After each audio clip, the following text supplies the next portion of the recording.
નમસ્તે વિદ્યાર્થી મિત્રો, આપણે જ્યારે વર્ગમાં અભ્યાસ કરતા હતા ત્યારે મેં વ્યાકરણની હિન્દી વ્યાકરણનું મેં તમને આછી પાતળી એવી માહિતી આપી હતી. સમયને કારણે આપણે વર્ગમાં અભ્યાસ કરી શક્યા નથી, તેથી આપણે વિડીયો દ્વારા આપણે વ્યાકરણ ભણીશું. તો તેમાં આપણે જોઈએ પહેલું ચેપ્ટર કયું છે તો કે વર્ણ પરિચય. હવે આપણે એમ થાય કે વર્ણ એટલે શું? તો વર્ણ એટલે અક્ષર, બરાબર. તો એમાં આપણે જોઈએ પહેલો ટોપિક શું છે તો કે પહેલો ટોપિક છે નાગરી લિપિ. આપણને એમ થાય કે હવે નાગરી લિપિ એટલે શું? આપણે તો એવું ક્યારેય આવ્યું નથી. તો નાગરી લિપિ છે એ હિન્દી ભાષા જેમાં ઉતરી આવી છે તેને શું કહેવાય? નાગરી લિપિ. જોઈએ આપણે એની વ્યાખ્યા. नागरी लिपि, नागरी लिपि हिंदी भाषा जिस लिपि में लिखी गई है उसे नागरी लिपि या देवनागरी लिपि कहते हैं. जिस ભાષામાં હિન્દી ભાષા લખવામાં આવે છે તેને શું કહેવાય? નાગરી લિપિ અથવા તો દેવનાગરી લિપિ. ત્યારબાદ આપણે બીજો ટોપિક જોઈએ. હવે તેમાં બીજા ટોપિકમાં એમ છે કે વર્ણમાલા. તો વર્ણ એટલે શું થાય આપણે જોઈએ તો કે વર્ણ એટલે અક્ષર. શું થાય? વર્ણ એટલે અક્ષર. वर्णों को अक्षर भी कहते हैं. क्या कहते हैं? अक्षर भी. वर्णों या अक्षरों के समूह को वर्णमाला कहते हैं. वर्ण એટલે अक्षर. वर्णों या अक्षरों के समूह को क्या कहते हैं? वर्णमाला कहते हैं. नागरी वर्णमाला के कितने भाग हैं? नागरी वर्णमाला के 2 भाग है. कौन कौन से? स्वर और व्यंजन. આપણે ગુજરાતીમાં આવે છે સ્વર અને વ્યંજન કોને કહેવાય? તો અ આ ઈ આવે એને શું કહેવાય? સ્વર. અને વ્યંજન કોને કહેવાય? કે ક થી જ્ઞ સુધી આવે તેને શું કહેવાય? વ્યંજન. જો હવે સ્વર છે ને એ પોતે સ્વતંત્ર છે. બોલીએ તો એને કોઈને સહારાની જરૂર પડતી નથી. અને વ્યંજન છે તે એને સ્વરની જરૂર પડે છે. આપણે મ બોલીએ ત્યારે અ બોલાય જ છે. એટલે એવી રીતના કે વ્યંજન છે એ સ્વતંત્ર નથી અને સ્વર છે એ સ્વતંત્ર સ્વર છે. ત્યારબાદ આપણે ત્રીજો ટોપિક જોઈએ. स्वर. जिन वर्णों का उच्चारण स्वतंत्र जो જોયું આપણે स्वतंत्र रूप से किया जा सकता है उन्हें क्या कहते हैं? स्वर. जो जिन वर्णों का उच्चारण स्वतंत्र रूप से किया जाता है उसे क्या कहते हैं? स्वर कहते हैं. તો આપણે જોયું કે એમાં ક્યાં ક્યાં સ્વર આવે તો કે અ આ ઈ ઉ ઋ એ ઔ ને ઓ. કેટલા સ્વર થયા તો કે 11. તમને પરીક્ષામાં પૂછાય કે હિન્દી વર્ણમાલા કે સ્વર બતાઈએ તો તમારે કેટલા લખવાના? 11. અને ક્યાં ક્યાં તો કે અ આ ઈ ઉ ઋ એ ઔ ને ઔ. ત્યારબાદ આપણે જોઈએ તેમાં શું દર્શાવ્યું છે તો કે અ કે ઉપર લગી બિંદી કો ક્યાં કહેતે હે? અનુસ્વાર. આપણે ઘણા એમ કીધું એની માથે મીંડું, પણ એમ કહેવાય નહીં. મીંડાને શું કહેવાય તો કે અનુસ્વાર. શું કહેવાય? અનુસ્વાર. ત્યારબાદ આપણે જોઈએ અ કે સાથ લગી 2 બિંદી કો વિસર્ગ. જોઈએ એક બિંદી લાગે તો શું કહેવાય? અનુસ્વાર. એક બિંદી લાગે તો શું કહેવાય? અનુસ્વાર. અને એવી જ રીતના જો 2 બિંદી લાગે તો શું કહેવાય? વિસર્ગ. સમજાણું? એવી જ રીતના જો આપણે ઉદાહરણમાં પણ આપેલું છે અનીમાં. જો અની ઉપર મીંડું છે ને અની બાજુમાંય મીંડું છે તો અની ઉપર મીંડું હોય એને શું કહેવાય? અનુસ્વાર. અને સાઈડમાં 2 મીંડા હોય એને શું કહેવાય? વિસર્ગ.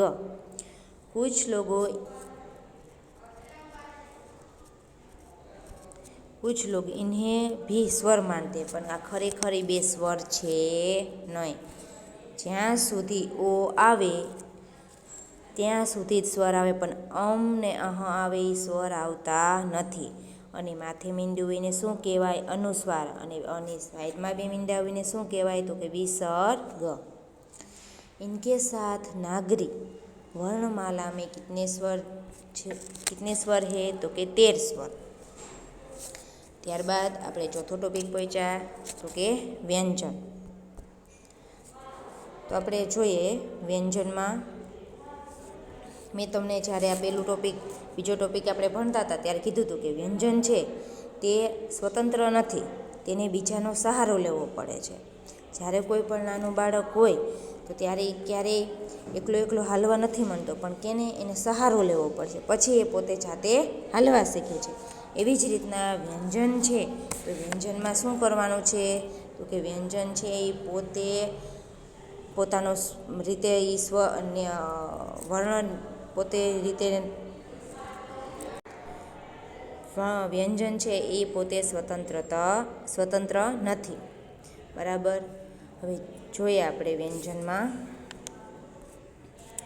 व्यंजन जिन वर्णों का उच्चारण स्वर वर्णों की सहायता के बिना क्या नहीं हो सकता, उसे क्या कहते हैं? व्यंजन. व्यंजन किसे कहते हैं? तो कि जिन वर्ण એટલે अक्षर, जिन वर्णों का उच्चारण स्वर की सहायता के बिना नहीं हो सकता उन्हें व्यंजन कहते हैं. जैसे क प्लस क અડધો પ્લસ અ બરાબર ક. અને જ્યારે આપણે સ્વરમાં જોઈએ તો સ્વર છે એ પોતે સ્વતંત્ર છે. नागरी वर्णमाला में 33 व्यंजन है. कितने? 33. क ख ग घ ड, પછી ચ છ જ ઝ ઝ, ટ ઠ ડ ઢ ણ, ત થ દ ધ ન, પ ફ બ ભ મ ય ર લ વ. આ જો નીચે લીટી છે એ બધાય ખોડો છે, એટલે એ બધાય અધૂરા છે. જ્યારે એ સ્વર આવે ત્યારે એ શબ્દ પૂરા થાય છે. ક પ્લસ અ કરે ત્યારે ક થાય. પછી તેવી જ રીતના આપણે શું કરીએ? તો કે ખ પ્લસ અ બરાબર ખ.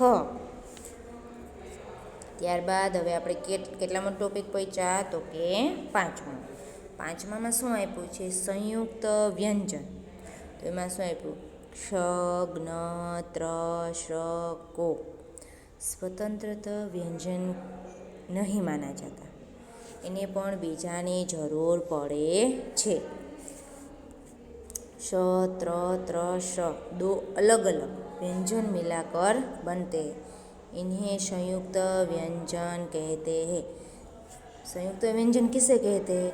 तो कि स्वतंत्रता व्यंजन नहीं माना जाता. किसे? तो कि श त्र त्र श को. और ये अलग अलग व्यंजन मिलकर बनते हैं. क्या? तो कि श त्र त्र श दो.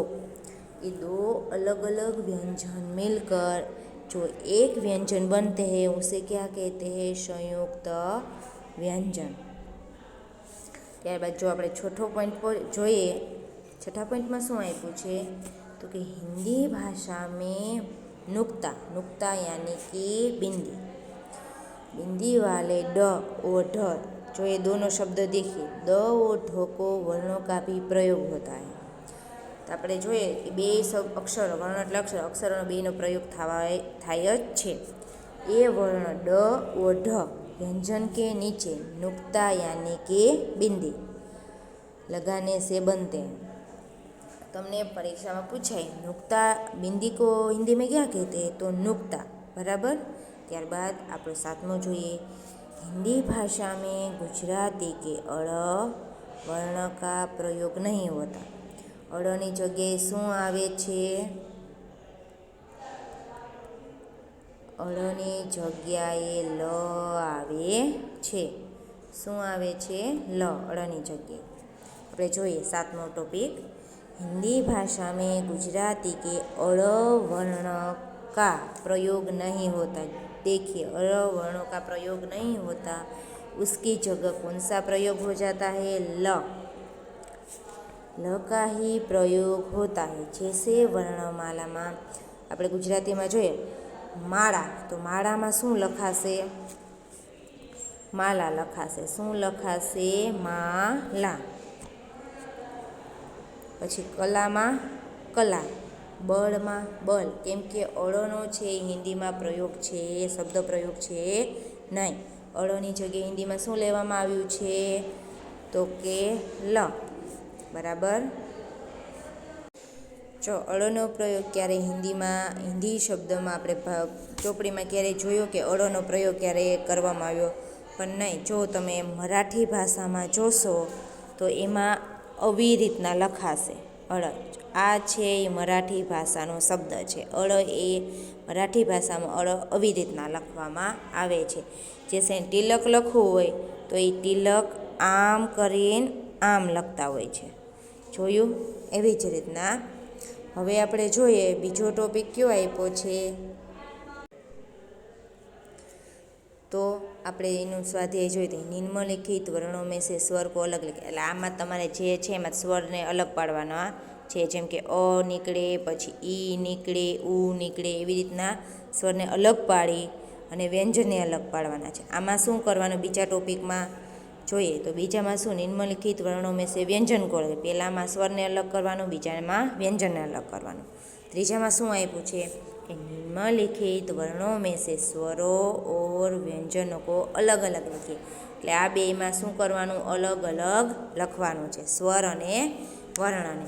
ત્યારબાદ ચોથો ટોપિક શું છે તો કે નિમ્નલિખિત વર્ણો મેં સે સંયુક્તાક્ષર શું અલગ કાઢવાનું છે. આપણે સંયુક્ત અક્ષરમાં જોયું તો કે ક્ષ હશે, પછી રૂ હશે, ત્ર હશે, એ બધા કેવા સંયુક્ત અક્ષર છે. જે આપણે સંયુક્ત અક્ષરનો ટોપિક ભણતા હતા ત્યારે મેં તમને કીધું હતું. ત્યારબાદ હવે પાંચમો ટોપિક છે કે નિમ્નલિખિત ગુજરાતી શબ્દ કો હિન્દી મેં લીખીએ. તો અળ જો આપણે જોયું તો અળ ક્યાંય હિન્દીમાં લખાતો નથી, તો એમાં શું આવશે? ફલ. કેવી રીતના લખાશે જોઈએ આપણે. ફલ આવી રીતના લખાશે. ત્યારબાદ હલ, હલ પણ આવી રીતના લખાશે. બરાબર. ત્યારબાદ સડક, જડ, બાલક, નલ, કલશ, આ એ બધા હિન્દીના શબ્દ હતા. હવે હિન્દીમાં એનું ગુજરાતી કરવાનું. તો ગુજરાતીમાં કેમ કરવાનું? કે જળ, પછી હલ, પછી સડક, એવી રીતના બધા ગુજરાતીમાં શબ્દ લખવાના છે. ત્યારબાદ હવે આપણે જોઈએ બીજો ટોપિક આવ્યા છે આપણે વર્ણ પરિચય. ઓલો એનો પહેલો ભાગ હતો અ. હવે આવશે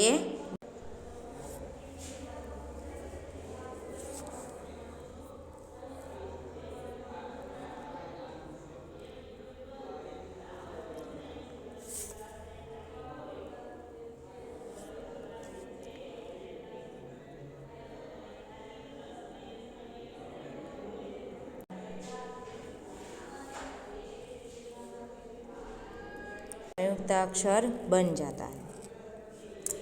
संयुक्ताक्षर किसे कहते हैं? कि जब किसी व्यंजन का स्वर हटाकर उसे आगे वाले व्यंजन से जोड़ दिया जाता है, उसे क्या कहते हैं?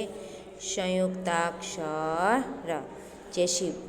जैसे આપણે જોવું હોય કે શબ્દ, તો શબ્દ કેવી રીતના લખાય? તો કે બ પ્લસ દ, બ પ્લસ દ બરાબર દ. એટલે શું થયું? શબ્દ. ધારો કે ડૉક્ટરનું કેવી રીતના લખાય? તો ક પ્લસ ટ બરાબર શું થાય? કટ. એનું શું થયું? ડૉક્ટરનું આપણે ટ લખવો હોય તો ત્યારે अब क्या आता है? तो कि अक्षर जोड़ने के नियम. આપણે આ ટોપિક જોઈએ અક્ષર જોડને કે નિયમ. તો તેમાં આપણે પહેલો ટોપિક જોઈએ તો કે वर्णमाला में कुछ अक्षर खड़ी पाई वाले होते. खड़ी पाई वाले यानी कि जैसे कि ख, ग, घ, च, थ, द आदि किसी व्यंजन के साथ जोड़ते समय इनकी पाई हटा दी जाती है. આપણે જોઈએ તો કનું થયું આવ્યો એનો પાય એટલે કે જે આ લાંબો લીટો એને શું કહેવાય? પાય કહેવામાં આવે છે. પાય. કયો લાંબો લીટો? તો કે આ ખ આપણે જોઈએ, ખ છે, આ ખ છે ને લાંબો લીટો છે, તો એને આપણે ભૂસી દઈએ તો શું થઈ ગયું? એક ખ આખો થઈ ગયો, અને એને આપણે જવા દઈએ તો એ ખ થઈ ગયો અડધો.